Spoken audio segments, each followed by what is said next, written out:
الحمد للہ رب العالمین والعاقبۃ للمتقین والصلاة والسلام علی سید الانبیاء والمرسلین وعلی آلہ واصحابہ اجمعین، اما بعد فاعوذ باللہ من الشیطان الرجیم، بسم اللہ الرحمن الرحیم، وسارعوا الی مغفرۃ من ربکم وجنة عرضها السماوات والأرض وعدت للمتقين، صدق الله العظيم وبلغنا رسوله النبي الأمين الكريم ونحن على ما قال ربنا لمن الشاهدين والشاكرين والحمد لله رب العالمين۔ آئیے ہم آپ سب مل کر اپنے اور ساری کائنات کے مرکز عقیدت ہم سب کے آقا و مولا حضور تاجدار مدینہ سیاح لامکاں فخر دو جہاں سرور عالم نور مجسم فخر آدم و بنی آدم جناب احمد مجتبیٰ محمد مصطفیٰ ارواحنا فداہ صلی اللہ تعالی علیہ وسلم کی بارگاہ بے کس پناہ میں انتہائی محبت و عقیدت و احترام کے ساتھ درود و سلام کا ہدیہ پیش کر لیں۔ اللہم صلی علی سیدنا حبیبنا شفیعنا مولانا محمد معدن الجود والکرم منبع العلم والحلم والحکم وعلی آلہ واصحابہ وبارک وسلم، صلاۃ و سلام علیک یا رسول اللہ صلی اللہ تعالی علیہ وسلم۔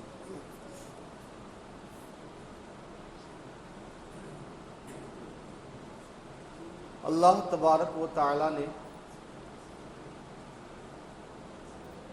جہاں پہ نافرمانوں کے لیے عذاب کا گھر دوزخ تیار کیا ہے، وہیں پہ فرما برداروں کے لیے رب کریم نے نہایت ہی آرام کا گھر تیار کیا ہے، جس کو ہم جنت کہتے ہیں۔ ویسے جنت اور دوزخ کا تصور ہر جگہ ہے، ہر مذہب کے لوگ جنت اور دوزخ کا تصور رکھتے ہیں، لیکن اسلام نے ہمیں جو جنت اور دوزخ کا تصور دیا ہے وہ صرف ایک خیالی چیز نہیں ہے بلکہ حقیقی چیز ہے، اور کوئی تصوراتی کوئی کالپنائک چیز نہیں بلکہ ایک حقیقی وجودی چیز ہے جو اللہ تبارک و تعالیٰ نے واقعتاً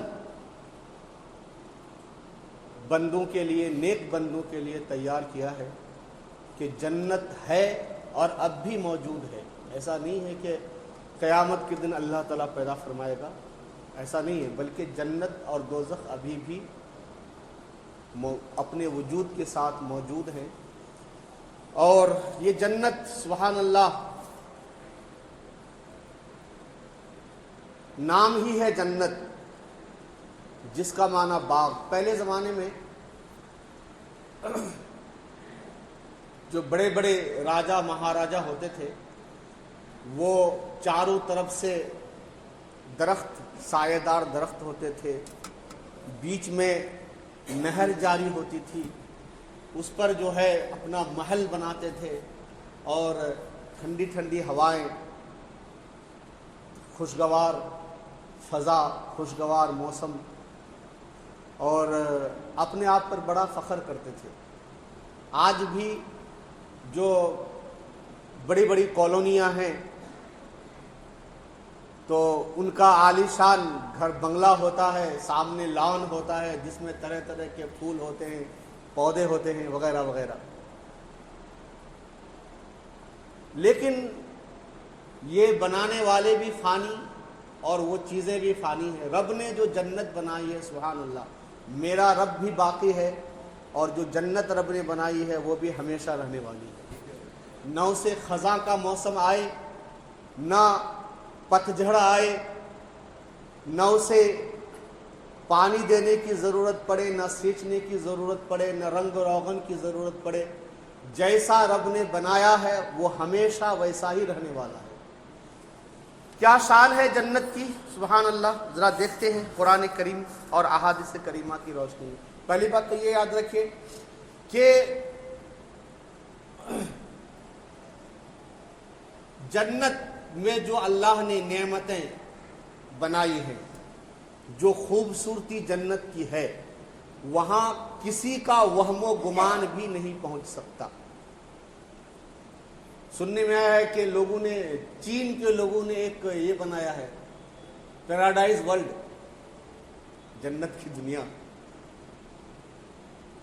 لیکن میں نے کہا نا کہ یہ بنانے والے بھی فانی ہیں اور محتاج ہیں، اور تو ان کی بنی ہوئی پیراڈائز بھی جو ہے فانی اور دیکھ بھال کی محتاج، اور پھر ایک دن ختم بھی ہو جائے گی۔ لیکن رب نے جو جنت بنائی ہے وہ ایسی بنائی ہے کہ ہمارا وہم اور گمان، ہماری سوچ وہاں تک پہنچ ہی نہیں سکتی۔ حدیث پاک دیکھیے، بسم اللہ الرحمن الرحیم، عن سہل بن سعد الساعدی رضی اللہ عنہ یقول شہدت مع رسول اللہ صلی اللہ علیہ وسلم مجلسا وصف فيه الجنة حتى انتهى ثم قال في آخر حديثه فيها ما لا عين رأت ولا أذن سمعت ولا خطر على قلب بشر ثم قرأ هذه الآية تتجافى جنوبهم عن المضاجع يدعون ربهم خوفا وطمعا ومما رزقناهم ينفقون فلا تعلم نفس ما أخفي لهم من قرة أعين جزاء بما كانوا يعملون۔ مسلم شریف کی یہ حدیث پاک ہے۔ حضرت سیدنا سہل بن سعد ساعدی رضی اللہ تعالی عنہ فرماتے ہیں کہ میں رسول اکرم صلی اللہ علیہ وسلم کی ایک مجلس میں حاضر تھا۔ سرکار دو عالم صلی اللہ علیہ وسلم نے جنت کا حال بیان کیا، یہاں تک کہ بے انتہا تعریف فرمائی۔ آخر میں حضور نے فرمایا جنت میں ایسی ایسی نعمتیں ہیں جنہیں کسی آنکھ نے نہ دیکھا، نہ کسی کان نے ان کی تعریف سنی ہے، نہ ہی ان کا تصور آدمی کے دل میں پیدا ہوا ہے۔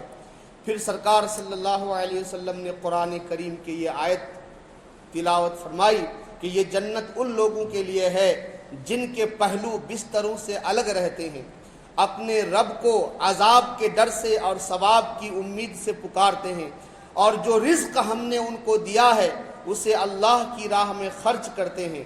کوئی نہیں جانتا کہ ان نعمتوں کو جو ان کی آنکھوں کو ٹھنڈک پہنچانے والی ہے اور ان سے چھپا کر کے رکھی گئی ہیں، یہ نعمتیں بدلہ ہے ان اعمال کا جو دنیا کی زندگی میں وہ کرتے تھے۔ تو اس حدیث پاک میں حضور نے صاف طور سے فرمایا کہ جنت میں ایسی ایسی نعمتیں ہیں کہ نہ تو کسی آنکھ نے ان کو دیکھا، نہ کسی کان نے ان کو سنا، اور نہ ہی کسی دل میں اس کا خیال بھی آ سکتا ہے۔ ایسی ایسی نعمتیں۔ اس کے بعد حضور نے قرآن کریم کی آیتیں تلاوت کی، اور ان آیتوں میں بتایا گیا کہ یہ جنت ان کے لیے ہے جن کے پہلو بستروں سے الگ رہتے ہیں۔ ہم لوگ رات بھر سو کر کے عشاء، فجر، ظہر، عصر، مغرب ساری نمازیں چھوڑ کر کے یہ سمجھتے ہیں کہ ہم لوگوں کو جنت مل جائے گی، اور ہمارے کچھ مقررین بھی ایسے ہی ہیں، کچھ مقررین، کچھ مبلغین، بس یہ کر لو جنت، وہ کر لو جنت۔ جنت کوئی آسان ہے؟ ہر بات میں 2 رکعت نفل پڑھ لو، شب قدر میں جنت، ایسا نہیں بھائی۔ جنت بہت اعلیٰ ہے، تو اس کے حصول کے لیے کام بھی اعلیٰ کرنے ہوں گے۔ ہاں، کام بھی اعلیٰ ہونا چاہیے نا۔ قرآن تو فرماتا ہے جنت ان کے لیے ہے جو رات میں سوتے ہی نہیں ہیں، ان کے پہلو بستروں سے الگ رہتے ہیں، پیٹھ لگاتے ہی نہیں بستر میں، وہ اللہ کی یاد میں رات بھر جھکے رہتے ہیں۔ اور بزرگان دین نے اس پر عمل کر کے دکھایا، ایک ایک رکعت میں سارا قرآن ختم کیا کرتے تھے۔ ہمارے امام اعظم رضی اللہ تعالیٰ عنہ روزانہ 500 رکعت رات میں نفل پڑھتے تھے۔ یہ سب عشاء اور وتر کے علاوہ کی بات ہے، یہ عشاء کی نماز اور وتر سنت وغیرہ ان کے علاوہ کی بات، نفل نماز 500 رکعت پڑھتے تھے۔ کچھ ایسے بزرگ ہیں جو ہزار رکعت پڑھتے تھے۔ ہمارے امام اعظم رضی اللہ تعالیٰ عنہ دن کو ایک ختم قرآن کرتے تھے، رات کو ایک ختم قرآن کرتے تھے۔ ایسے ہے کیا؟ ہم چاہتے ہیں جنت میں بھی جائیں اور رات بھر کھراٹے بھی لیتے رہیں، ایسا نہیں ہوتا نا، بڑا مشکل ہے۔ ہر بات میں کچھ لوگ خالی ہاں یہ کرو تو نعرہ غوث اعظم لگاؤ بیڑا پار۔ ارے بھائی، اگر خالی غوث اعظم کا نعرہ لگانے سے بیڑا اگر پار ہو جاتا تھا تو پھر نہ نماز کی ضرورت ہوتی، نہ روزہ کی ضرورت، نہ حج کی، نہ زکوٰۃ کی، پھر تو خالی نعرہ لگانا تھا، ہو گیا بس جنتی۔ یہ خوش فہمیاں ہیں۔ تو قرآن فرماتا ہے تتجافى جنوبهم عن المضاجع يدعون ربهم خوفا وطمعا ومما رزقناهم ينفقون، جن کے پہلو بستروں سے الگ رہتے ہیں یہ جنت ان کے لیے ہے، اور خالی بستروں سے الگ رہ کر کے موبائل نہیں چلاتے ہیں۔ بستروں سے الگ رہنے کی بات ہے تو حضرت ہم رات بھر موبائل چلا دیں گے، کیا ہے؟ نہیں ہوتا نا۔ یدعون ربهم خوفا وطمعا، رب کو یاد کرتے ہیں، پکارتے ہیں، خوف سے بھی اور امید سے بھی، اس کے عذاب کا خوف کر کے اور اس کے ثواب کی امید کر کے اس کو پکارتے ہیں، اور وہ مما رزقناہم ينفقون، جو مال جو دولت اللہ نے دی ہے اس کو اللہ کی راہ میں خرچ بھی کرتے ہیں، خالی باتیں نہیں بناتے ہیں۔ تو بہرحال کہنا یہ ہے کہ اللہ نے جنت میں ایسی ایسی نعمتیں جنتیوں کے لیے بنائی ہیں کہ ہم دنیا میں ان کا تصور بھی نہیں کر سکتے۔ ہو سکتا ہے کسی نے بہت سارے عجائبات دیکھے ہوں، ایک سے ایک خوبصورت جگہ دیکھی ہو، لندن و پیرس دیکھا ہو، ساری دنیا کا ٹور کرتے ہوں، رب نے بہت دولت دی ہے اور سارا سال ادھر ان کا کہتے ہیں کہ کمپنی میں کام ہوتا رہتا ہے، وہ فارغ ہیں، ان کو خالی سائن کرنا ہوتا ہے، بس وہ سال میں 1 مہینے میں آ کر کے سارا سائن کر دیتے ہیں، باقی 11 مہینے ورلڈ ٹور کرتے رہتے ہیں، ایک سے ایک خوبصورت جگہ دیکھی ہوگی۔ ایسے آدمی کے دل میں بھی وہ خیال نہیں آیا ہوگا جو رب نے نعمت جنت میں بنائی ہے۔ اور سبحان اللہ، رسول اکرم صلی اللہ علیہ وسلم کی حدیث پاک سماعت کیجیے۔ عن سہل ابن سعد الساعدی رضی اللہ تعالی عنہ قال قال رسول اللہ صلی اللہ علیہ وسلم موضع صوت فی الجنت خیر من الدنیا وما فیہا۔ حضرت سیدنا سہل بن سعد ساعدی رضی اللہ تعالی عنہ فرماتے ہیں کہ رسول اللہ صلی اللہ علیہ وسلم نے ارشاد فرمایا، جنت میں چھڑی رکھنے کی ایک جگہ، جتنی جگہ میں چھڑی رکھتے ہیں، یا کوڑا، سعود کا معنی کوڑا بھی آتا ہے، وہ جو مارنے کا جو کوڑا ہوتا ہے، وہ کتنا، اگر اس کو لپیٹیں تو کتنی جگہ ہوگی؟ تو جنت میں کوڑا رکھنے کی جگہ، ایک چھڑی رکھنے کی جگہ دنیا اور دنیا کی ساری چیزوں سے بہتر ہوگی۔ سبحان اللہ، کچھ جنت کے لیے شوق پیدا ہو رہا ہے، ابھی تو شروعات ہے، کیا کیا رب نے نعمتیں بنائی ہیں، سبحان اللہ، ہائے ہائے۔ اور ایک حدیث پاک میں ہے کہ جنت میں کمان برابر جگہ دنیا کی ہر اس چیز سے بہتر ہے جس پر سورج نکلتا ہے۔ اور ایک حدیث پاک میں یہ بھی ہے کہ جنت کی ناخن برابر جگہ، ایک ناخن کاٹ کے آپ رکھیے تو کتنی جگہ لگی، وہ ناخن کتنا جگہ لگا؟ فرماتے ہیں حدیث پاک میں ہے کہ جنت کی ناخن برابر جگہ اگر اس دنیا میں ظاہر ہو جائے تو زمین و آسمان سب روشن ہو جائے. ارے واہ سبحان اللہ.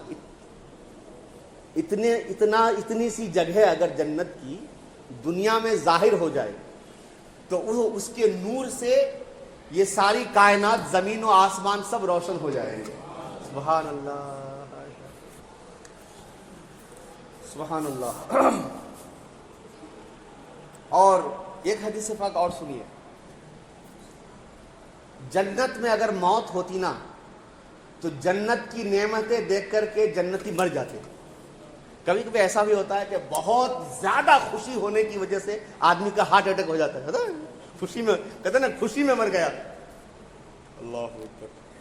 عن ابی سعید الخدری رضی اللہ تعالی عنہ یرفعہ قال اذا كان يوم القيامة اتى بالموت كالكبش الاملح فيوقف بين الجنة والنار فيذبح وهم ينظرون فلو ان احدا مات فرحا لمات اهل الجنة ولو ان احدا مات حزنا لمات اهل النار. حضرت سیدنا ابو سعید خدری رضی اللہ تعالیٰ عنہ سے روایت ہے کہ رسول اللہ صلی اللہ علیہ وسلم نے ارشاد فرمایا قیامت کے دن موت کو ایک چت کبڑے مینڈھے کی شکل میں جنت اور دوزخ کے درمیان کھڑا کیا جائے گا. مینڈھے کی شکل اور وہ مینڈھا چت کبڑا ہوگا. چت کبڑا کا مطلب جس پہ سفید کالے دھبے ہوتے ہیں جس کی کھال پہ. تو قیامت کے دن موت کو ایک چت کبرے مینڈھے کی شکل میں جنت اور جہنم کے درمیان کھڑا کیا جائے گا اور اسے ذبح کر دیا جائے گا. موت کو بھی ذبح کر دیا جائے گا. جب موت ہی نہیں رہے گی تو آئے گی کیسے؟ ہاں جنتی اور جہنمی لوگ اسے دیکھ رہے ہوں گے. اگر جنت میں جانے کے بعد خوشی سے مرنا ممکن ہوتا تو جنتی خوشی سے مر جاتے, اور دوزخ میں جانے کے بعد ایک بار مرنے کے بعد دوبارہ مرنا غم سے ممکن ہوتا تو دوزخی غم سے مر جاتے. جب وہ موت کو بھی ذبح کر دیا جائے گا اس وقت جنتیوں کو اتنی خوشی حاصل ہوگی, بھئی اب ان کو کنفرم ہو جائے گا کہ اب ہمیں مرنا ہی نہیں ہے تو ہمیشہ اسی میں رہیں گے. تو انہیں اتنی خوشی حاصل ہوگی کہ اگر خوشی سے مرنا وہاں پہ ممکن ہوتا تو یہ خوشی سے مر جاتے. لیکن چونکہ جنت میں موت نہیں اس لیے دوبارہ انہیں موت بھی نہیں آئے گی. اور دوزخیوں کو اتنا غم ہوگا کہ اب کوئی چانس نہیں ہے نکلنے کا, اس لیے کہ اب موت ہی نہیں آئے گی. جب موت ہی نہیں آئے گی تو یہاں سے نکلیں گے بھی نہیں, ہمیشہ یہیں پہ رہنا ہے.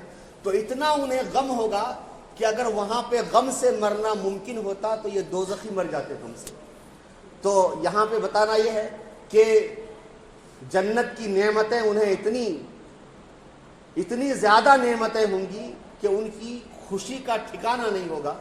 اگر مرنا ممکن ہوتا خوشی سے تو جنتی جو ہے خوشی سے مر جاتے.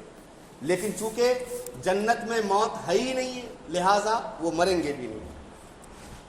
اور سبحان اللہ, آج ہم اپنے کپڑوں کو مہکانے کے لیے عطر لگاتے ہیں, طرح طرح کی خوشبوئیں استعمال کرتے ہیں. جنتی تو خوشبودار ہوں گے ہی, جنت کتنی خوشبودار ہوگی وہ بھی سمجھ لیں. عن ابن عمر رضی اللہ عنہما عن النبی صلی اللہ علیہ وسلم قال من قتل معاہدا لم یرح رائحة الجنة وإن ریحها توجد من مسیرة 40 عاما. حضرت سیدنا عبداللہ بن عمر رضی اللہ عنہما سے روایت ہے کہ نبی اکرم صلی اللہ علیہ وسلم نے ارشاد فرمایا جس نے کسی ذمی کو ناحق قتل کیا وہ جنت کی خوشبو تک نہیں پائے گا, اور جنت کی خوشبو 40 سال کی مسافت کی دوری سے آئے گی. جنت اتنی خوشبودار کہ اس کی خوشبو 40 سال کے فاصلے سے ہی محسوس ہوگی. آئے گی.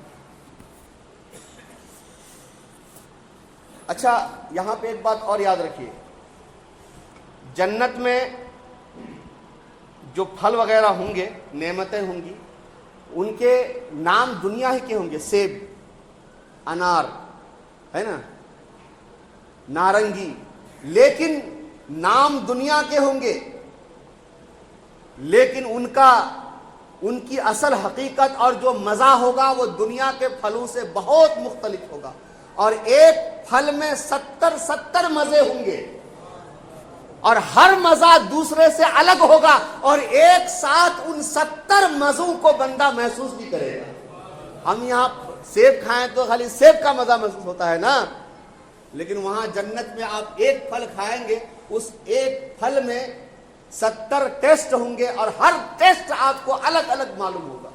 سبحان اللہ۔ عن ابن عباس رضی اللہ عنہما قال قال رسول اللہ صلی اللہ علیہ وسلم لیس فی الجنة شیء یشبہ ما فی الدنیا الا الاسماء۔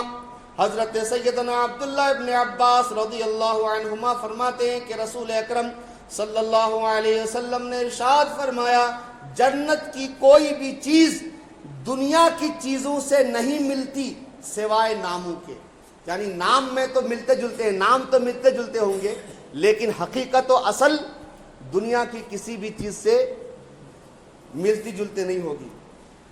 اور یہ حدیث پاک سنیے، سبحان اللہ، آج جو لوگ دنیا میں عیش و عشرت کی زندگی گزارتے ہیں، وہاں جا کے معلوم ہوگا کہ جو ہم نے دنیا میں عیش کی زندگی گزاری تھی وہ تو کچھ تھی ہی نہیں، اور جو مسلمان آج دنیا میں تنگ دستی، افلاس، پریشانیوں بھری زندگی گزارتے ہیں، اے مسلمانوں، اے تنگ دست مسلمان بھائیوں، گھبرانے کی ضرورت نہیں ہے۔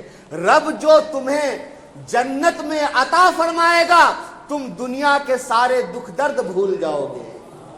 حدیث پاک دیکھیے، عن انس بن مالک رضی اللہ عنہ قال قال رسول اللہ صلی اللہ علیہ وسلم یؤتی بانعم اہل الدنیا من اہل النار یوم القیامت فیسبغ فی النار صبغة ثم يقال یا ابن آدم هل رأیت خیرا قط هل مر بك نعیم قط فیقول لا واللہ یا ربی وَيُؤْتَى بِأَشَدِّ النَّاسِ بُوسًا فِي الدُّنْيَا مِنْ أَهْلِ الْجَنَّةِ فَيُسْبَغُ صَبْغَةً فَيُقَالُ لَهُ يَا ابْنَ آدَمَ هَلْ رَأَيْتَ بُوسًا قَطُّ هَلْ مَرَّ بِكَ شِدَّةٌ قَطُّ فَيَقُولُ لَا وَاللَّهِ يَا رَبِّ مَا مَرَّ بِي مِنْ بُوسٍ قَطُّ وَلَا رَأَيْتُ شِدَّةً قَطُّ۔ حضرت انس بن مالک رضی اللہ تعالیٰ عنہ سے روایت فرماتے ہیں کہ رسول اللہ صلی اللہ علیہ وسلم نے ارشاد فرمایا، قیامت کے دن ایک ایسے شخص کو لایا جائے گا جس کا جہنم میں جانا طے ہو چکا ہوگا۔ ایک ایسے آدمی کو لایا جائے گا جس کا دوزخ میں جانا طے ہو چکا ہوگا، کنفرم ہو چکا ہوگا، اس کی سیٹ دوزخ میں کنفرم ہو چکی ہوگی۔ ایسے آدمی کو لایا جائے گا، دنیا میں اس نے بڑی عیش و عشرت کی زندگی گزاری ہوگی، کوئی ٹاٹا ہوگا، کوئی برلا ہوگا، کوئی امبانی ہوگا، کوئی ایلن مسک ہوگا، کوئی فلاں ہوگا، کوئی فلاں ہوگا، ہاں، کسی نے دنیا میں منت نام کا بنگلہ بنایا ہوگا بمبے میں، ہاں، جو دنیا میں اس نے بڑی عیش و عشرت کی زندگی گزاری ہوگی، اسے دوزخ میں ایک غوطہ دیا جائے گا، فَيُسْبَغُ فِي النَّارِ صَبْغَةً، اسے دوزخ میں ایک غوطہ دیا جائے گا اور پوچھا جائے گا، اے ابن آدم، کیا دنیا میں تم نے کوئی عیش و عشرت دیکھی تھی؟ کبھی تمہارا دنیا میں عیش و عشرت ناز و نعم سے واسطہ پڑا تھا؟ تو وہ کہے گا، اے میرے رب، تیری قسم کبھی نہیں۔ وہ دوزخ کا ایک غوطہ ایسا ہوگا کہ اس غوطے سے وہ دنیا کے سارے عیش و عشرت کو بھول جائے گا۔ اور پھر ایک ایسے آدمی کو لایا جائے گا جو جنتی ہوگا، جسے جنت میں جانے کا ویزا مل چکا ہوگا، جسے جنت، جس کی سیٹ جنت میں کنفرم ہو چکی ہوگی، جو جنتی ہوگا، جس کا جنت میں جانا طے ہو چکا ہوگا، ایک ایسے آدمی کو لایا جائے گا دنیا میں اس نے بڑی تکلیف بھری زندگی بسر کی ہوگی، دنیا میں بڑی تکلیف بھری زندگی اس نے بسر کی ہوگی، اسے جنت میں ایک غوطہ دیا جائے گا اور پوچھا جائے گا، اے ابن آدم، کبھی دنیا میں تو نے کوئی تکلیف یا رنج و غم دیکھا تھا؟ کبھی غم اور پریشانیوں سے تیرا واسطہ پڑا تھا؟ وہ کہے گا، اے میرے رب تیری قسم کبھی نہیں، کبھی مجھے نہ تو کبھی رنج و غم سے واسطہ پڑا، نہ کوئی دکھ اور تکلیف میں نے دیکھی تھی۔ وہ یعنی جنت کے اس ایک غوطے میں جو اسے آرام، راحت اور خوشی ملے گی، اس ایک غوطے کی وجہ سے اپنی دنیا کی زندگی کی تمام رنج و غم کو بھول جائے گا۔ جب اس ایک غوطے کا یہ عالم ہے تو جب مکمل جائے گا تو کیا شان ہوگی؟ سبحان اللہ۔ عن معاذ رضی اللہ عنہ قال قال رسول اللہ صلی اللہ علیہ وسلم لیس یتحسر اہل الجنت علی شیء الا علی ساعۃ مرت بہم لم یذکر اللہ عز وجل فیہا۔ حضرت سیدنا معاذ بن جبل رضی اللہ تعالی عنہ سے روایت فرماتے ہیں کہ رسول اللہ صلی اللہ علیہ وسلم نے ارشاد فرمایا، جنتیوں کو صرف ایک چیز کی حسرت ہوگی، جنت میں کوئی افسوس نہیں ہوگا، کوئی حسرت نہیں ہوگی، صرف ایک چیز کی حسرت ہوگی۔ اور آپ سنیں گے تو انشاءاللہ ایک ایمانی تازگی پیدا ہوگی اور کچھ فیل ہوگا آپ کو۔ حضور فرماتے ہیں جنت میں جنتیوں کو کسی چیز پر افسوس نہیں ہوگا، کسی چیز کی حسرت نہیں ہوگی، بس صرف ایک چیز کی حسرت ہوگی، کاش دنیا کی زندگی میں ایک سانس بھی بغیر اللہ کا ذکر کیے نہ گزرا ہوتا۔ آج اللہ کو بھولنے والوں، نماز نہ پڑھنے والوں، اللہ اللہ نہ کرنے والوں، کل جنت میں اگر اللہ نے جنت عطا فرمائی اور امید ہے۔ اچھا، میں ایک چیز ہمارے بزرگان دین نے فرمائی ہے،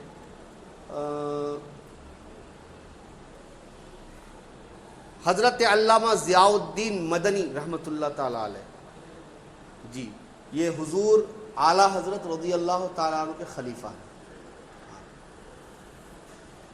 ہندوستان چھوڑ کے مدینہ منورہ میں بس گئے تھے، اور ایسا بسے کہ سبحان اللہ وہیں پہ جنت البقیع کی خاک نصیب ہوئی۔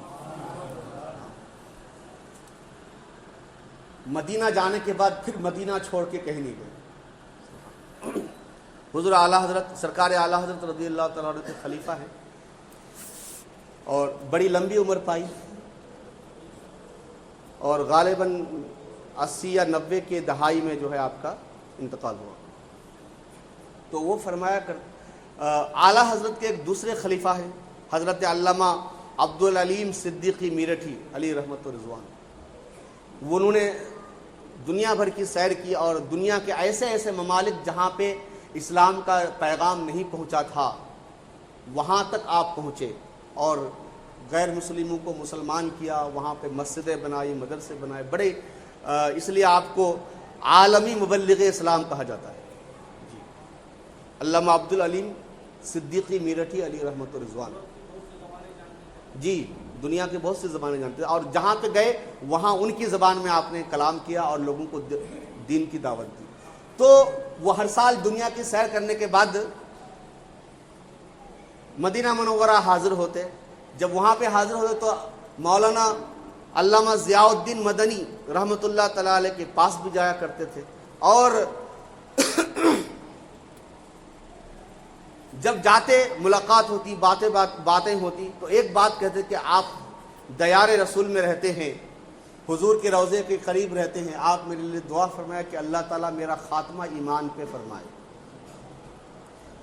تو حضرت علامہ ضیاء الدین مدنی علی رحمۃ رضوان فرماتے کہ انشاءاللہ آپ کا خاتمہ ایمان پر ہی ہوگا، اس لیے کہ اعلیٰ حضرت سرکار اعلیٰ حضرت رضی اللہ تعالی عنہ نے اس بات کی ضمانت قرآن و حدیث کی روشنی میں ارشاد فرمائی ہے۔ کہا کیسے؟ کہا کہ دیکھیے اعلیٰ حضرت رضی اللہ تعالیٰ عنہ فرماتے ہیں کہ مجرم بلائے آئے ہیں، جاؤ کا ہے گواہ۔ مجرم بلائے آئے ہیں، جاؤ کا ہے گواہ، پھر رد ہو کب یہ شان کریموں کے در کی ہے۔ حضور کی بارگاہ میں ہم جیسے مجرم جاؤ کا نے قرآن کریم کی آیت کریمہ ہے، رب نے ارشاد فرمایا کہ وَلَوْ أَنَّهُمْ إِذْ ظَلَمُوا أَنفُسَهُمْ جَاؤُكَ، کہ پیارے محبوب اگر یہ لوگ اپنے جانوں پر ظلم کر لیں، گناہ کر لیں، تو تمہاری بارگاہ میں حاضر ہوں۔ ہاں یہ بھی کمال کی بات ہے، رب کی بارگاہ کا قصور ہو جائے، رب کی نافرمانی ہو جائے، تو اللہ فرماتا ہے میرے محبوب کے دربار میں حاضر ہو جاؤ۔ لوگ کہتے ہیں نہیں مسجد میں جاؤ، لوگ کہتے ہیں وہاں پہ کھڑے رہتے ہیں لال رومال والے، ہاں، اور عام مسلمانوں کو جو ہے پریشان کرتے رہتے ہیں، یہ کرنا شرک ہے، وہ کرنا شرک ہے، ایسا مت کرو ویسا مت کرو، اور جب کسی زبردست سنی عالم دین سے پالا پڑ جاتا ہے تو پھر بھاگنے لگتا ہے۔ وہی مظفر مدنی کی بات کر رہا ہوں، لال رومال والا کمینہ، جب کسی اچھے عالم سے پالا پڑ جاتا ہے تو پھر دم دبا کے بھاگنے لگتا ہے، لیکن عام مسلمانوں کو پریشان کرتا رہتا ہے۔ تو وہ کہتا رہتا ہے کہ جاتے وقت مدینہ شریف جاتے وقت مسجد نبوی شریف کی نیت کرنا، حضور کے قبر انور کی زیارت کی نیت نہیں کرنا، یہ شرک ہے، یہ ہے وہ ہے۔ ارے قرآن کو دیکھا ہوتا، قرآن تو فرماتا ہے اگر گناہ ہو جائے تم سے تو میرے محبوب کی بارگاہ میں حاضر ہو، اور رب نے یہ نہیں فرمایا کہ حضور کی میرے محبوب کی صرف ظاہری زندگی میں کوئی قید نہیں ہے، ظاہری زندگی کی قید نہیں ہے، یہ اس بات کی، اور چونکہ حضور قیامت تک نبی ہیں، صرف ظاہری زندگی میں نبی نہیں، ظاہری زندگی میں بھی نبی ہیں، اور ظاہری زندگی کے بعد قیامت تک نبی ہیں، اور بندے قیامت تک گناہ کرتے رہیں گے، تو نتیجہ لازمی طور پر یہ آتا ہے کہ چاہے ظاہری زندگی میں ہو یا ظاہری زندگی کے بعد ہو، قیامت تک جو بھی مسلمان گناہ کر لے میرے محبوب کی بارگاہ میں حاضر ہو جائے، میرے محبوب کی بارگاہ میں حاضر ہو کر فاستغفر اللہ سے معافی چاہے، واستغفر لہم الرسول، رسول بھی اس کی سفارش کر دے، تو کیا ہوگا؟ لوجد اللہ تواب الرحیم، رب کو میرے بندے توبہ قبول کرنے والا مہربان پائیں گے۔ قرآن رب بھیج رہا ہے، گناہ ہو جائے تو رب بھیج رہا ہے کہ میرے محبوب کے دروازے پہ جاؤ، اور یہ کہہ رہے نہیں محبوب کے دروازے کی نیت نہیں کرنا، مسجد نبوی شریف کی نیت کرنا۔ اب بتاؤ ہم رسول اللہ کی مانیں کہ وہابیوں کی مانیں؟ یقیناً ہمارا ایمان وہابیوں پر نہیں ہے، ہمارا ایمان تو اللہ کے رسول پر ہے، ہم ان کی بات بن گئے۔ ہمارا ایمان تو قرآن پر ہے، رب کے فرمان پر ہے، ہم رب کے فرمان کو فالو کریں گے۔ اور حضور نے فرمایا تھا من زار تربتی وجبت لہو شفاعتی، جس نے میرے قبر انور کی زیارت کی اس کے لیے میری شفاعت واجب ہو گئی۔ حضور نے یہ نہیں فرمایا من زار مسجدی وجبت لہو شفاعتی، جس نے میری مسجد کی زیارت کی اس کے لیے میری شفاعت واجب ہو گئی۔ حضور نے یہ نہیں فرمایا، بلکہ فرمایا جس نے میری قبر انور کی زیارت کی۔ تو معلوم ہوا مکے سے ہم جائیں گے مدینہ تو مسجد نبوی شریف کا ارادہ نہیں ہوگا، بلکہ حضور کے روضہ انور کا ارادہ ہوگا۔